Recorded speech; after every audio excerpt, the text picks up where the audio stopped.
From the Channel Seed Studios, Nick Osen and Jake Brend talk all things Big 12. This is Firmly Entrenched, powered by Heartland Flags and Gifts. Every team, every sport, every flag, almost. Here's Nick and Jake on Iowa Everywhere.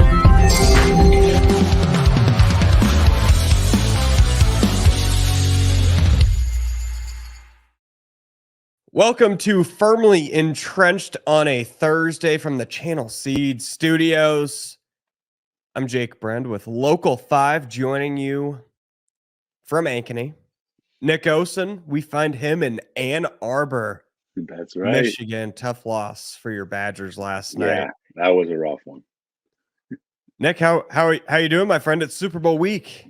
I am great. You know, we have been pumped for this show for a long time. Obviously, the Super Bowl is always a blast to talk about. We've got some major Big 12 ties in this game. Of course, a huge Iowa State one, and some good hoops to talk about too, Jake. I've been looking forward to that, and maybe a little pop culture at the end today too. Oh, certainly some pop culture at the end. Coming up on today's show, we're going to react to Iowa State's win over Texas on Tuesday night.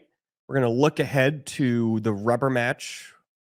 I guess, no, not a rubber match, just the rematch with TCU. And then we're going to preview our Super Bowl and close it with a debate about the biggest lightning rod in sports, that is Taylor Swift.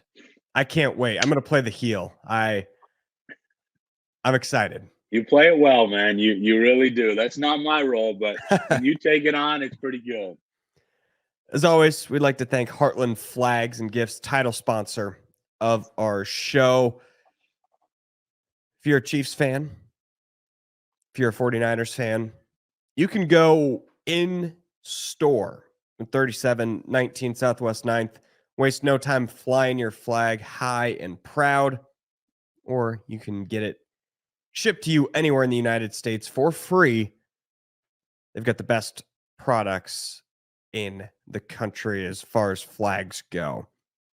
Iowa State beats Texas 70-65. It was a game that Iowa State dominated the first half, played, I think, their best half of basketball this season.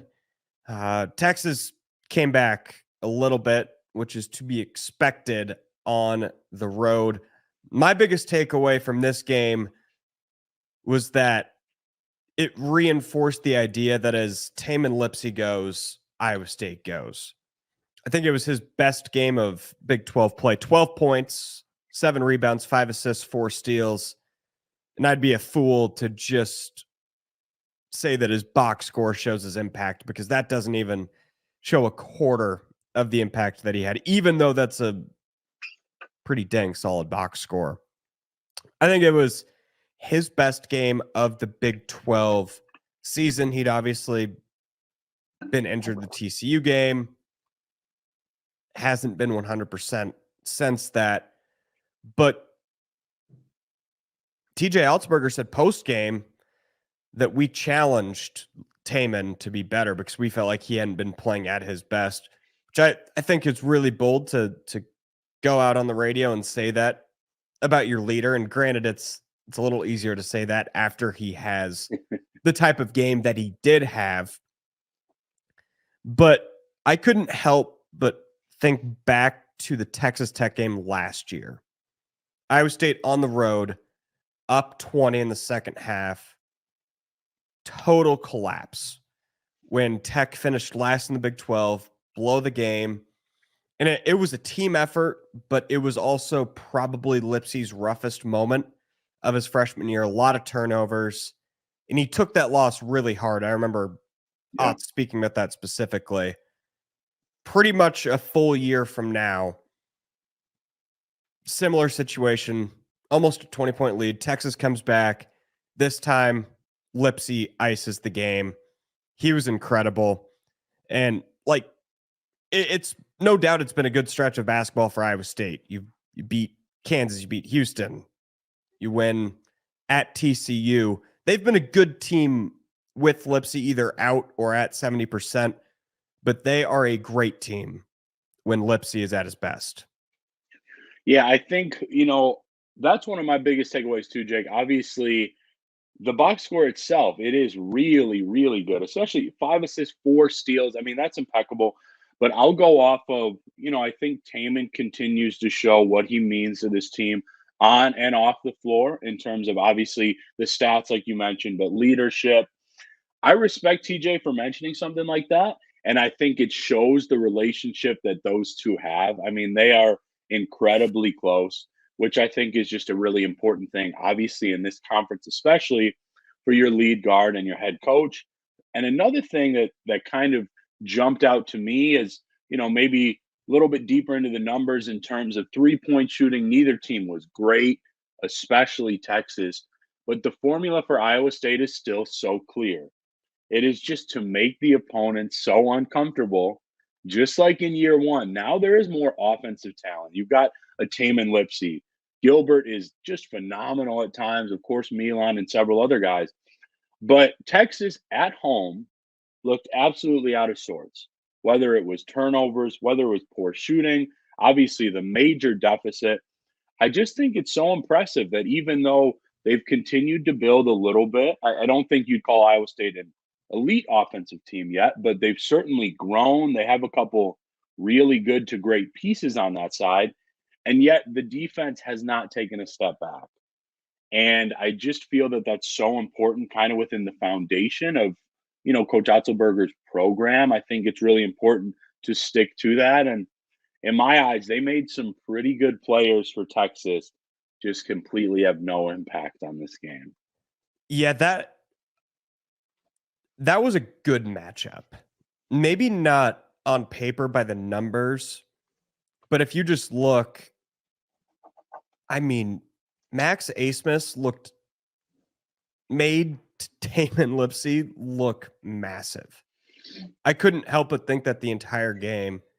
And then it's not like Tyrese Hunter is huge either. So that's a really small backcourt.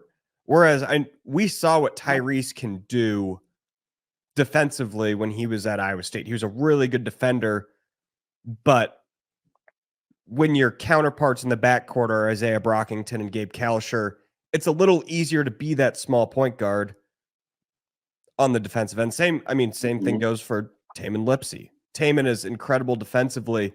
There's no doubt that he benefits from other. That's just how Iowa State's defense works. So no doubt that it was a good matchup for Iowa State. I want to talk about the blown leads and if it's a cause for concern or not. In this game specifically, I think there were two routes to that lead dwindling. The first one, I think it's just the missed bunnies.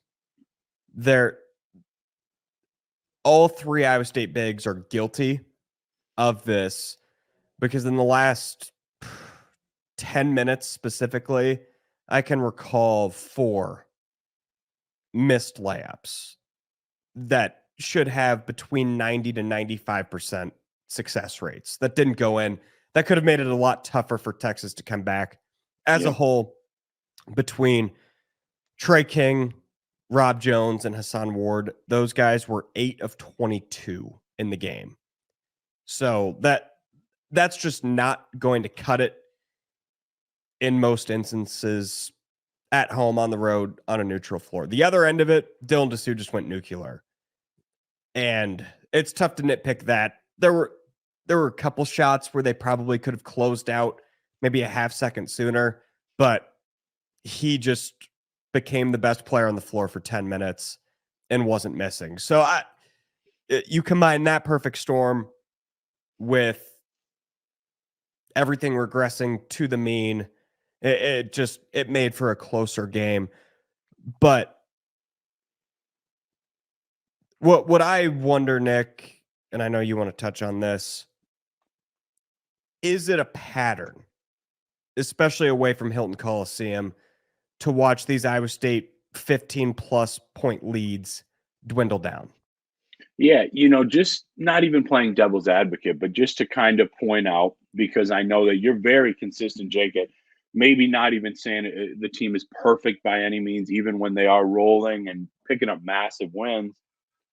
I think it's a potential flaw. I think we've seen some areas of it potentially be a pattern. I think of, the early season tournament, obviously the Texas A&M game. KU made it super close late. That was a home game, nearly blowing this one at Texas. But even the K-State game too. yeah, yep, that one too, and that was a home game. So I do think it is a potential flaw, but I think what I then shift to is the team is just so mentally tough, and I do think resilient, that even when those collapses may happen, they still are winning 75, 80% of those games. And in the Big 12, you're not going to go 16-2, 17-1. So a couple losses are going to come. The fact that they're not losing those games, I think, speaks to good coaching, obviously in-game coaching from TJ and the entire staff. A veteran point guard, and I use that, with quotes, obviously just a sophomore, but he certainly plays like one. I think that the way Gilbert, there have been not highs and lows, but certainly games where he scores more than others. That happens with about anybody. But the way he has translated pretty easily to the Big 12, I think has been really impressive. And then outside of a tough shooting night from the bigs, other guys still do enough. Kurt Jones, Milan, who we've talked about a ton on this show. There are just more pieces that I think when this team is humming along, I think a couple guys should deserve more credit. And I'll say this, our potential coach of the year in the conference take on TJ Otzelberger, that's looking pretty smart this week. Yeah, we that's will looking see good. what happens, but there's I would put that at close to 50% right now, because not only are they obviously having a great season, but he was not picked and they were not picked to finish in the top 2, 3, or 4 this year. They're picked 8th, actually. Yeah. Believe it or not. Which I want to go back. We thought was too low. We both did, but yeah.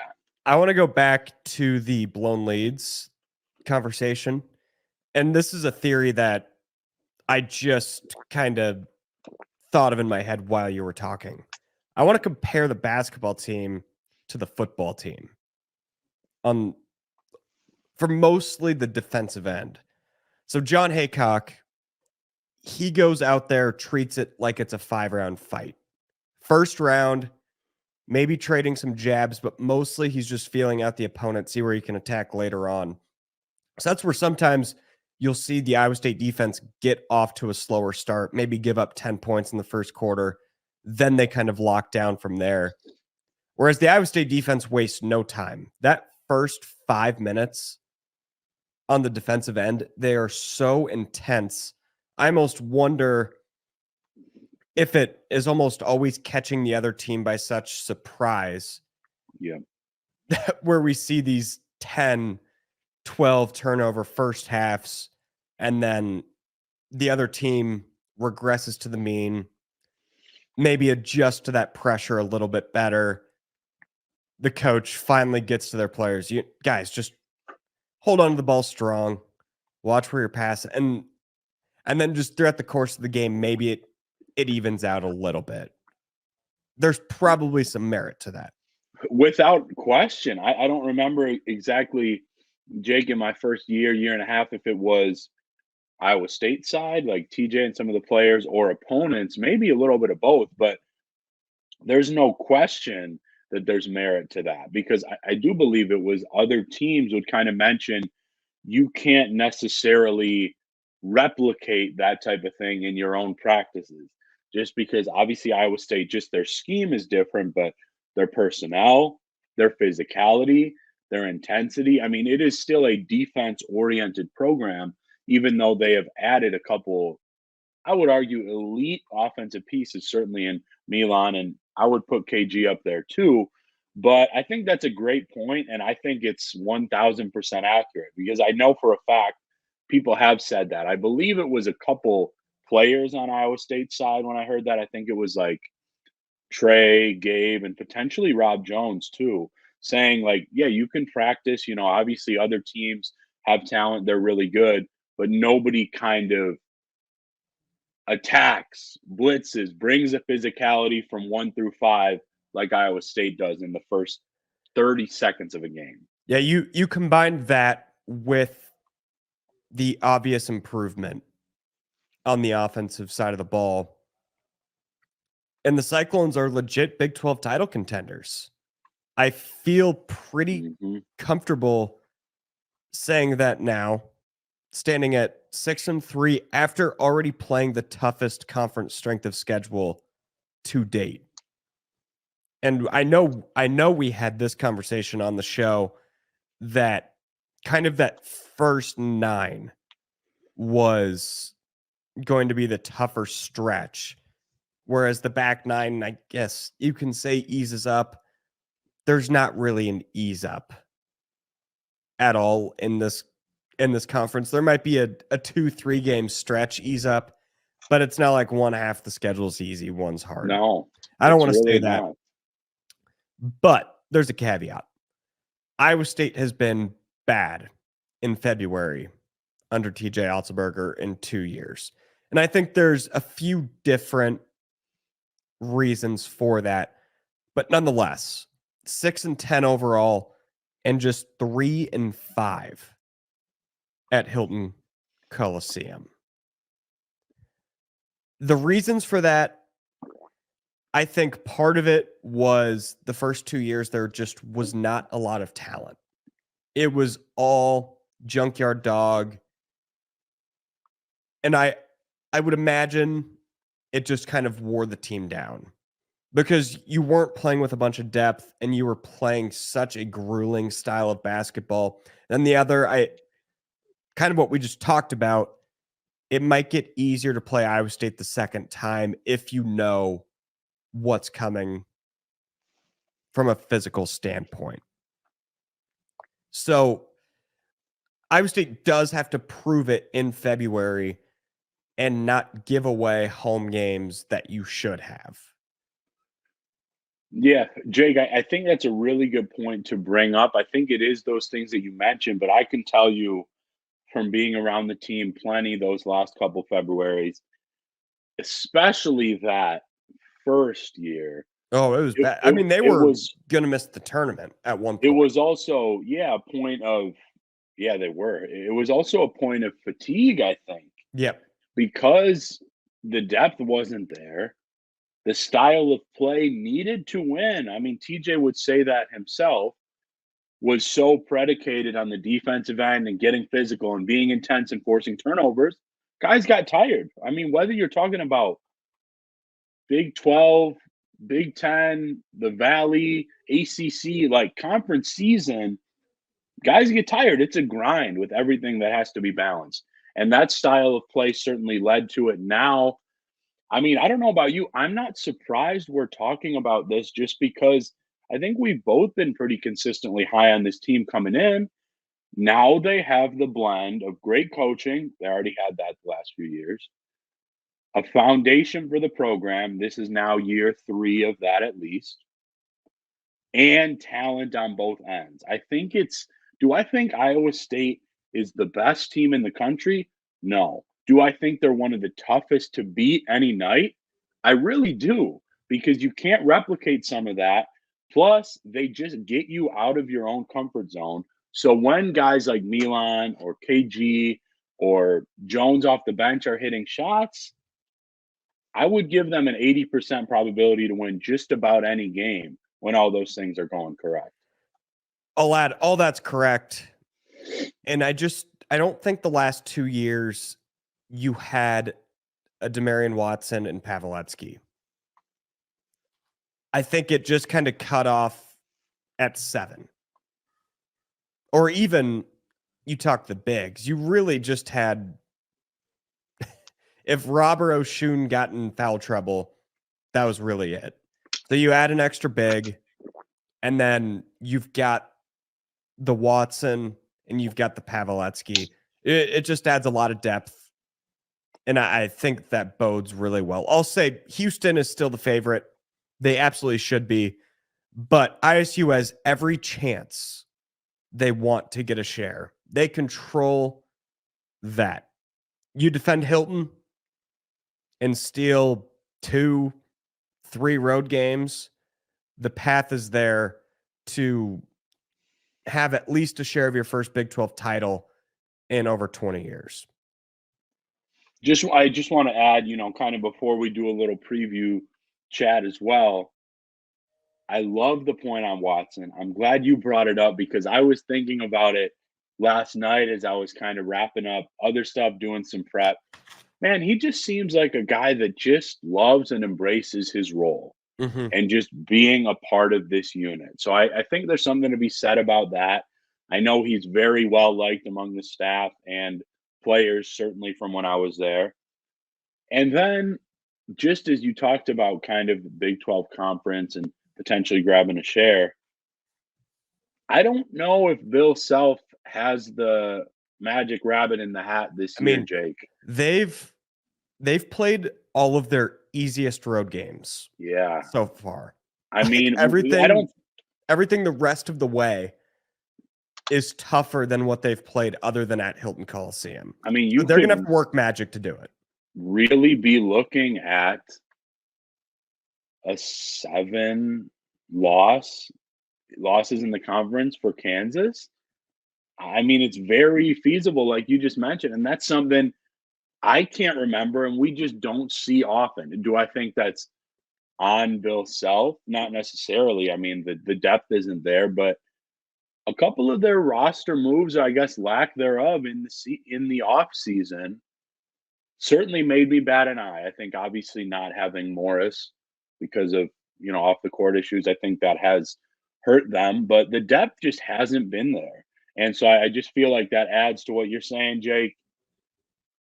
Yeah, ISU, Houston, maybe one of these newer teams late, but it's a really good chance right now. They've done it before when we've said, I don't know if there's any chance they can do it, but they've got their work cut out for them when they've already lost at Central Florida, at West Virginia. They've already played Oklahoma State. They've lost at K-State, who I think is probably the worst team in the conference.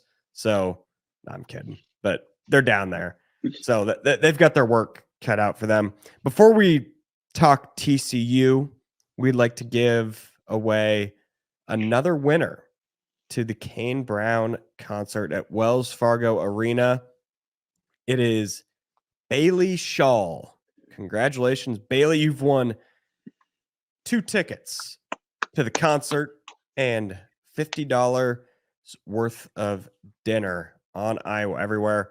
Our lovely producer, Aiden Wyatt, will reach out to you with more details. Congratulations to Bailey Shaw. While you're there, maybe grab yourself a glass of Steeple Ridge bourbon, distilled at Lonely Oak Distillery in Early, Iowa. If you can't find Steeple Ridge at your favorite liquor or grocery store, ask for it by name. Again, it's aged, distilled, bottled in Iowa for Iowans. We got this cool Iowa Everywhere branded bottle. That really is cool. It's delicious. And congratulations. I poured myself a glass of Steeple Ridge bourbon after the game on Tuesday and realized that I never have to watch the atrocious product of Longhorn Network ever again.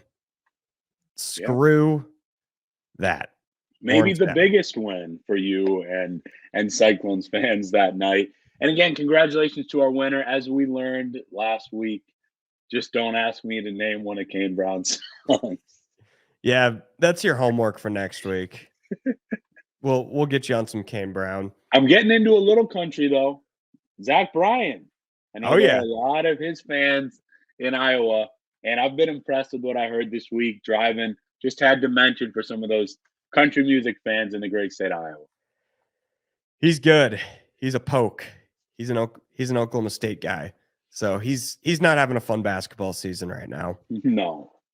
Let's talk TCU. It's a rematch. Teams already played about 3 weeks ago. It was the game Iowa State didn't have Tamin Lipsey. Still took care of business. This is a sneaky tough game. It's always tough playing a team a second time in this league. I think it's tougher when you've already beat them. So this team comes in wanting revenge. And then again, Iowa State's riding high, winning 4 of their last 5. Yep. TCU coming off of a home loss and a week off to prepare for this game. It's a tricky spot.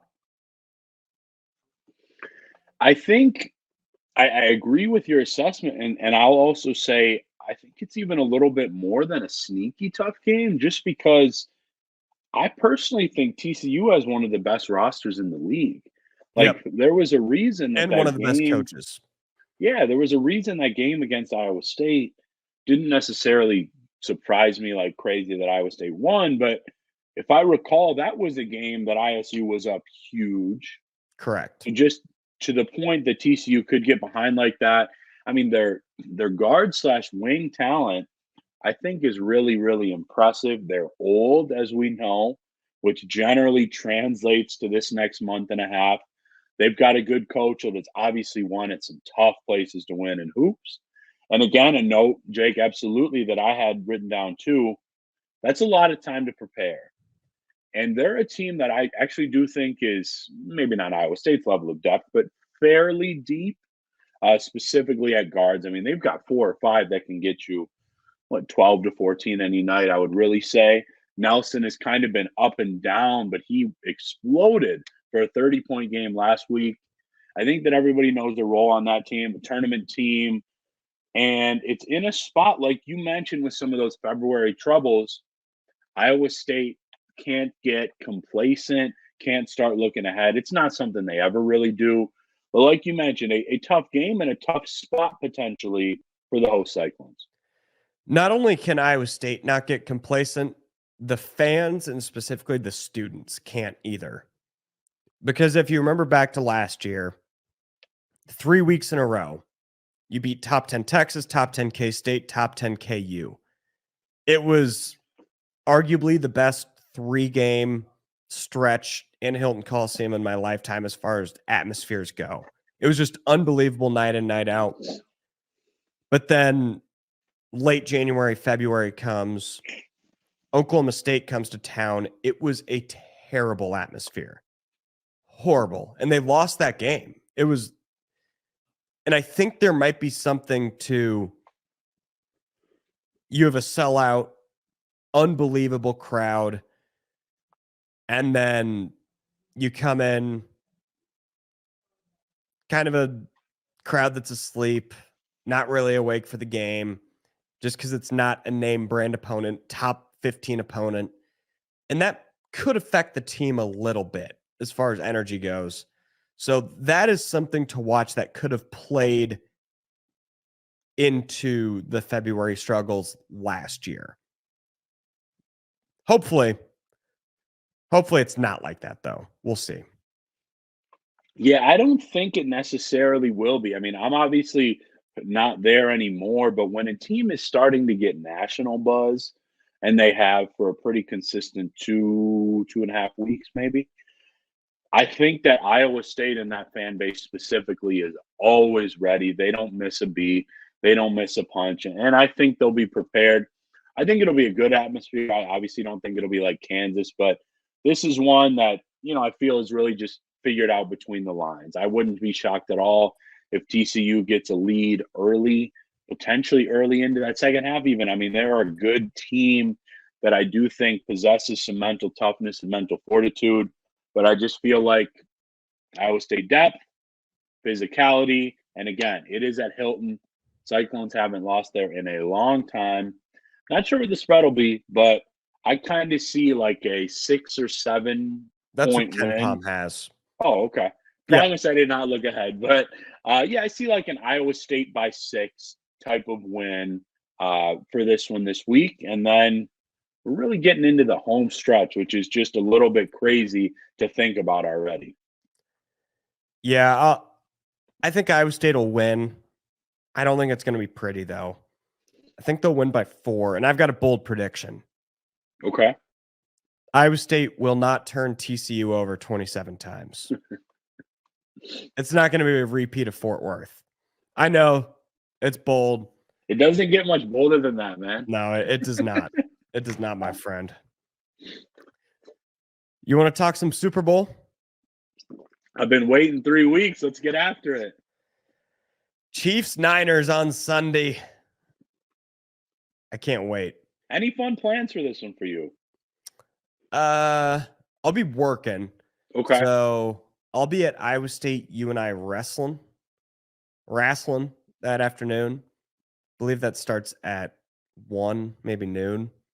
1. Thank you, Aiden. Man, what a producer. So yeah, I'll be there. I'll do my work.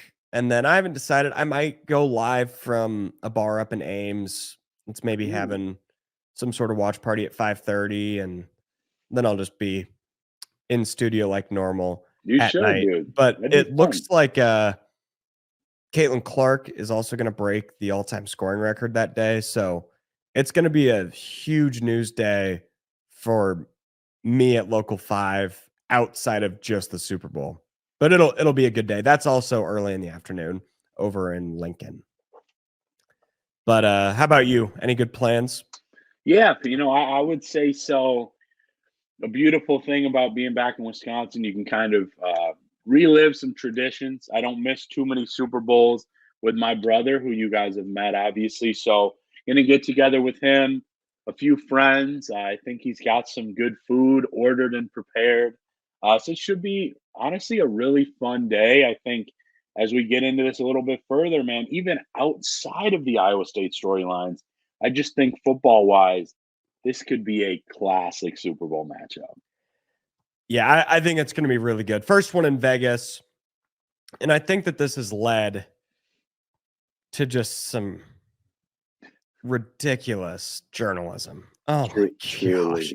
What has Media Week become? I mean, I'm not like that. People know this. Boom, boom, boom. Everything has to be perfect, serious all the time with sports journalism.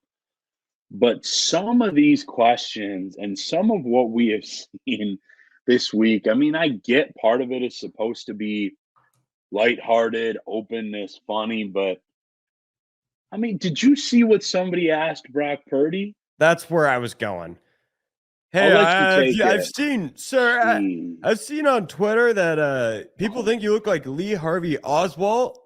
Well, what do you have to say about that? What type of question is that? That's insane. You saw from our friend of the show, Cyclone Larry, what he kind of shared with that. It was like, I'm not sure if Brock knows who that is. And he might have been right. And I think that was perfectly handled by Purdy, because such a weird question. He's like, I don't think I've heard that one, man. That type of thing. And I think that was perfect, because the question was just, it was random. It was weird. And man, on some levels, like definitely some inappropriateness and weird feelings to that, especially at what's supposed to be just a fun, lighthearted football event. Yeah, it's odd. And I think the root of this, you've probably got a lot of TMZ reporters, a lot of entertainment reporters that they don't know who Chris Jones is, that they're not out there asking about Nick Bolton because they don't know who it is. So I get it. But at the same time, maybe instead of 2 days of all media, maybe let's cut it back to 1, because I think 2 days might have been too much. Oh gosh. But Purdy, you can say whatever you want about him on the field, but the way that he has handled the media probably makes Coach Matt Campbell even more proud than whatever he does on the field, because he has become a disciple of Campbell's media personality. He's so good. He's so respectful, and he's really unshaken is the word I would use. And I truly do think it's his faith. He's been so outspoken about that, and he is just rock solid. It's It's honestly exactly what you want in a quarterback. But aside from that, just putting it all together, Purdy on the field, Purdy off the field, how much would a Purdy Super Bowl mean to Iowa State football? In short, I think it would mean a ton. And I'll go into this a little bit more. I think that, like any smart school program, recruiting department, Iowa State is doing a nice job kind of getting this out there and getting the messaging out there while not being over the top with it by any means. I think that what Brock Purdy, David Montgomery, Brees Hall, Lazard with the Packers, I think these guys have shown just what can be done and then translated to the league. I think that all of these guys deserve credit. But with that said, it simply doesn't get bigger than the most watched event in the world, most watched single game event. Yep. Everybody's watching, like you mentioned. It's not just football fans, it's not even just sports fans. I think it's pretty cool, kind of how honest and consistent he's been about, like, that faith talk, and then just it's the most important position in sports. So, what would it mean to the football program or just to the school and fan base in general? I don't think you can really overstate it. I think it would mean literally the world if it happened. And I think it's a reason why I don't know about you, but I have seen a shift since the NFC Championship game where now a lot of those people kind of on the fence or even hoping for his downfall a little bit. Maybe I'm wrong. Maybe I'm just in No, different I spots think of you're social right. media. Yeah, I'm starting to see, is it like, am I going to say it's like a Mahomes against the world type of thing? No, because Pat Mahomes, crazy likable guy too. But just even I had a family event and was just talking with family. Super Bowl, what are you going to do for this? And even casual fans, I think, have kind of gotten attached and are clinging on to this Brock Purdy underdog type story. And I think it just adds to kind of the fun and excitement of this huge game we've got this week, Jake. Yeah, it would, for all the obvious reasons. If your quarterback wins the Super Bowl, that is such a huge recruiting chip. It's something you can hang in that hallway at the Sukkot football complex. But more so than that, it's just a fan base that really has had no success professional wise. You really the history of Iowa State, the amount of football success you've had in the pros is next to nothing.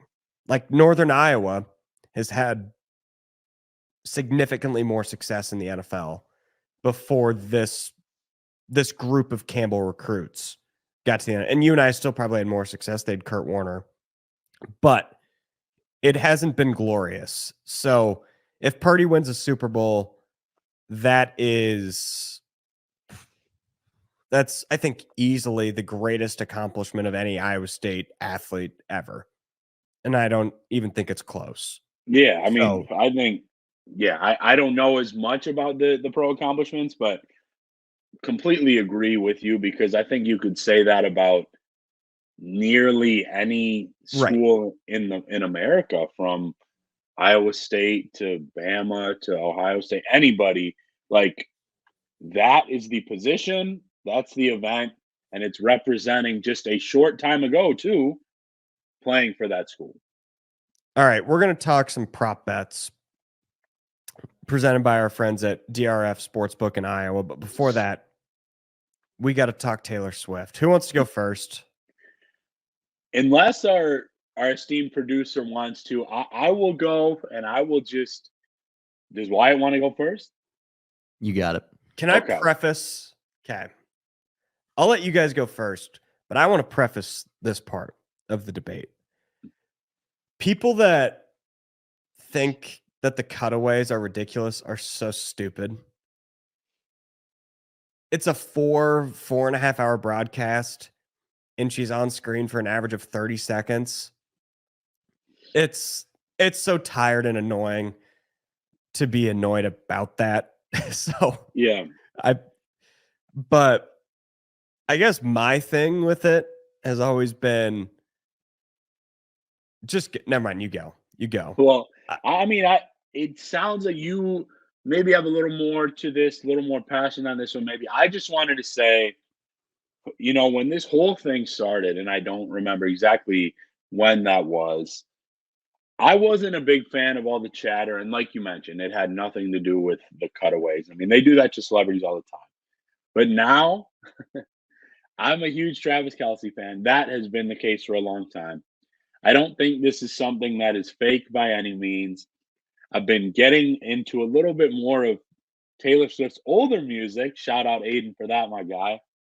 And just kind of realizing that like I said, I think they're doing it all for kind of the right reasons. I think this is a real thing.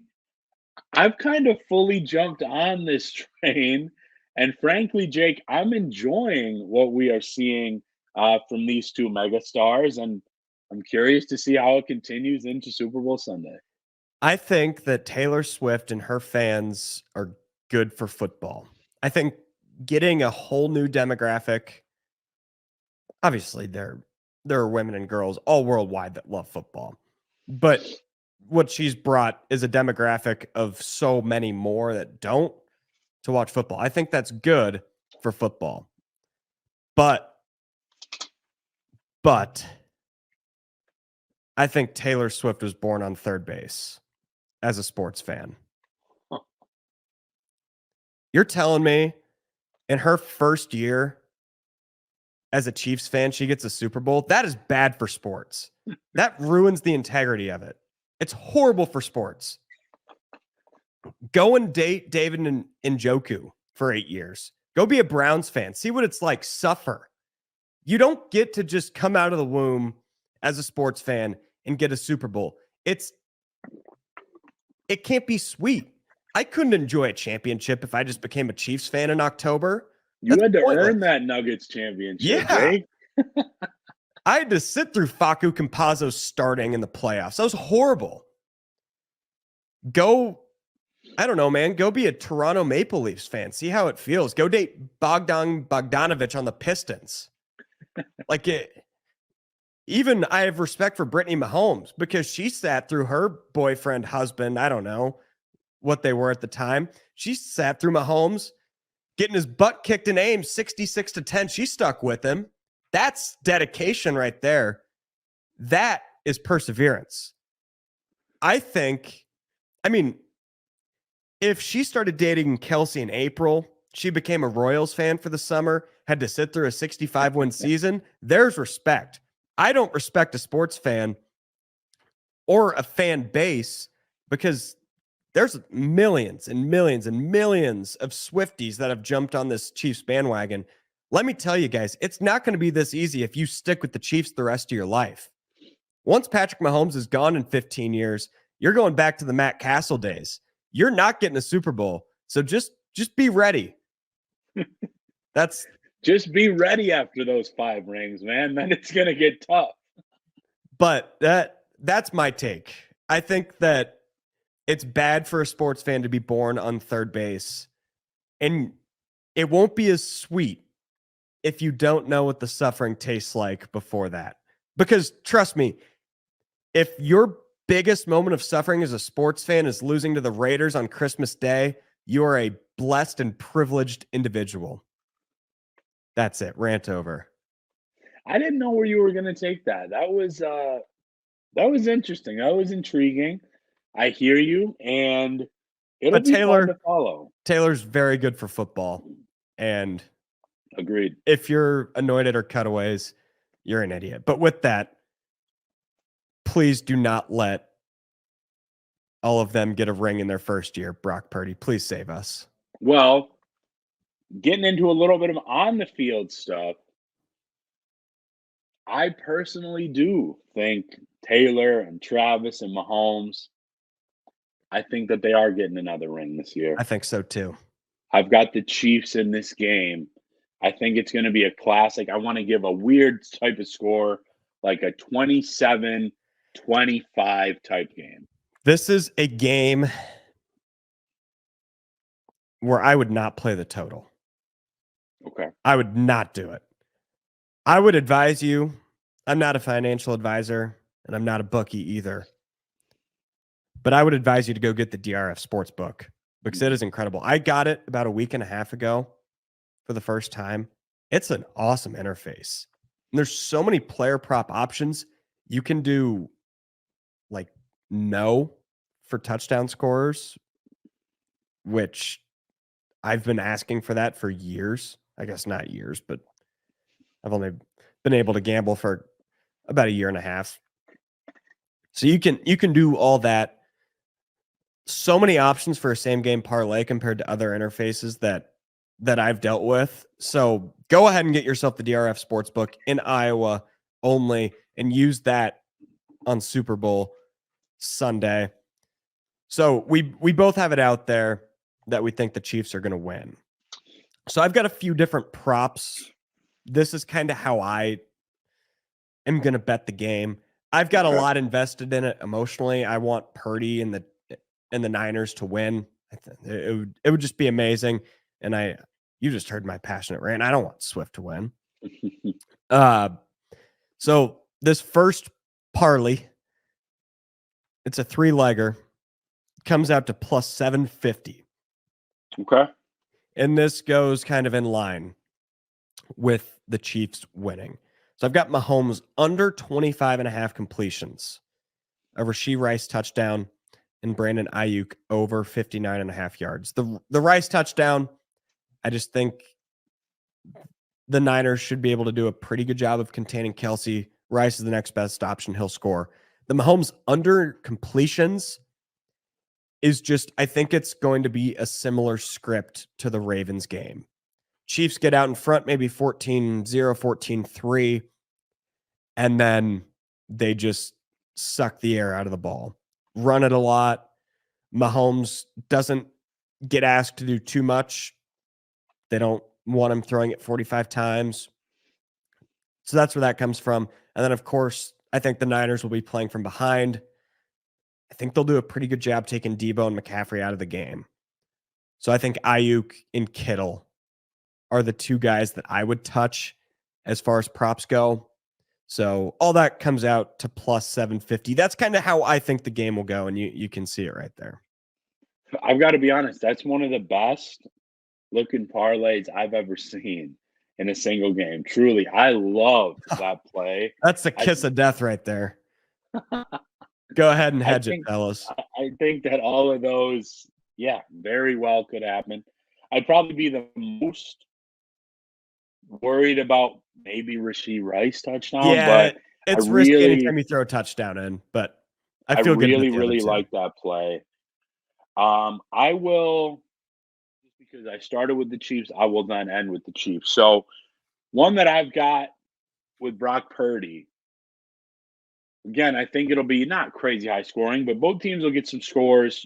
Really good game. I like him over 1.5 passing touchdowns.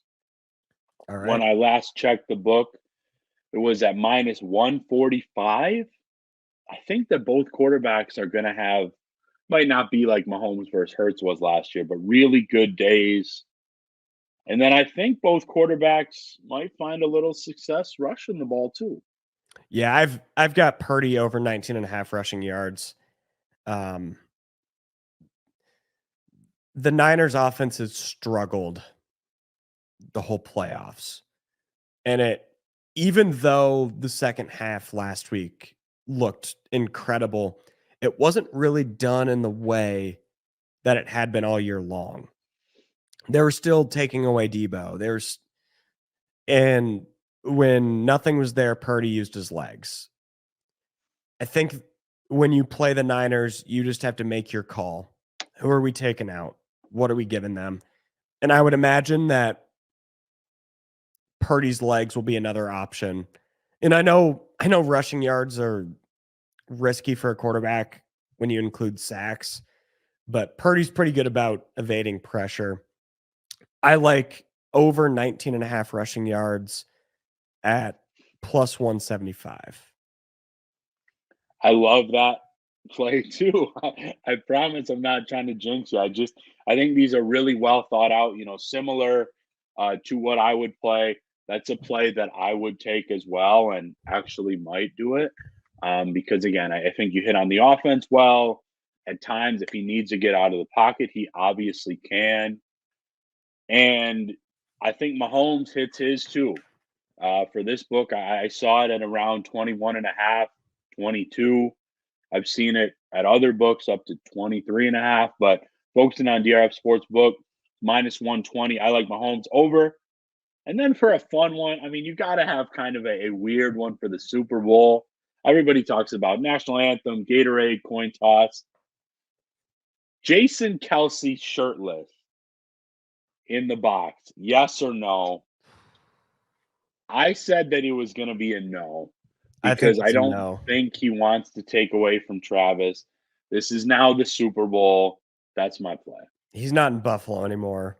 I know Vegas is a different animal, but did you see last night? He was at a casino in Vegas. They're playing blackjack. There's a bunch of Barstool guys and like Bert Kirshner. He had a bottle of vodka like this size just sitting right in front of him. Oh my God. Just not like, oh yeah, give me a vodka tonic on ice. Just a whole bottle of vodka. So right. Jason Kelsey might not be sober until after the game from now on. My last prop bet, this is sort of a hedge because I do think the Chiefs are going to win. But I think if the Niners win, a way to get juice is not taking them straight up. Okay. It's to bet Christian McCaffrey to be the MVP. And hear me out. The Chiefs defense has been so good against the run. They held Baltimore, who's the top rushing team in the NFL, to almost nothing. I think a lot of people are expecting maybe McCaffrey to struggle. If he goes out, Niners win, he scores 2 touchdowns. We already all think that he's the most valuable Niner anyways. And I think a lot of people in the media feel the same way. That's who's voting on this. Mm-hmm. I think there's really good value at getting Christian McCaffrey at plus 450 to win Super Bowl MVP. If you think the Niners are going to win. Phenomenal play.